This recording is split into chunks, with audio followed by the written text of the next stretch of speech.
میرے ہسبینڈ 5 بھائیوں میں سب سے چھوٹے ہیں اور یہ میری ارینج میرج تھی۔ شادی کے بعد پہلی عید تھی، میں نے اپنے سسرال میں کھیر، پراٹھے اور فروٹ چاٹ بنائے، لیکن میرا جیٹھ آیا اور اس نے مجھے گالیاں دینا شروع کر دی، صرف اس لیے کیونکہ میں نے کھانا نہیں بنایا تھا۔ دن بدن ان لوگوں کا رویہ میرے ساتھ اور بھی زیادہ برا ہوتا گیا۔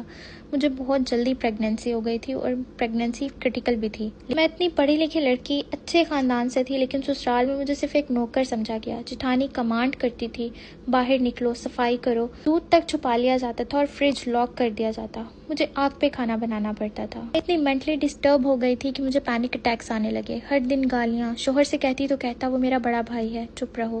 جب میری ڈلیوری کا وقت آیا، میں اپنے گھر چلی گئی اور بیٹی پیدا ہوئی، لیکن کسی کو کوئی خوشی نہیں ہوئی، نہ کوئی ملنے آیا، نہ کسی نے حال پوچھا۔ میری طبیعت بہت زیادہ خراب ہو گئی، میرے سٹیچز ٹوٹ گئے اور ان میں اتنا زیادہ انفیکشن ہو گیا تھا کہ سرجری کروانا پڑی۔ میں 3 مہینے ہاسپٹل میں رہی، لیکن سسرال سے کسی نے فون تک نہیں کر کے پوچھا۔ میری بیٹی 6 منتھس کی تھی تو شوہر مجھے واپس سسرال میں اس امید میں لے کے گیا کہ اب سب ٹھیک ہوگا، لیکن کچھ نہیں بدلا۔ ایک وقت ایسا بھی آیا کہ ان لوگوں نے مجھے اور میری بیٹی کو مارنے کی کوشش کی، کبھی میری بیٹی کا ہاتھ پکڑ کے اسے گھسیٹتے، کبھی اس کا گلا دبانے کی کوشش کرتے۔ یہ سب کچھ میرے شوہر کے سامنے ہوتا رہا، لیکن وہ ہمیشہ ہر ظلم پہ چپ رہا، لیکن اس کے بعد میری ہمت جواب دے گئی۔ میری زندگی کا ہر دن بھوک، بے عزتی اور اندھیروں میں گزرتا تھا، راشن تک چھپایا جاتا تھا۔ میں پورا دن بھوکی رہتی تھی، لیکن کسی کو پرواہ نہیں تھی۔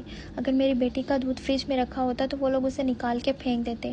مجھے ہر چھوٹی سے چھوٹی چیز کے لیے تڑپایا گیا۔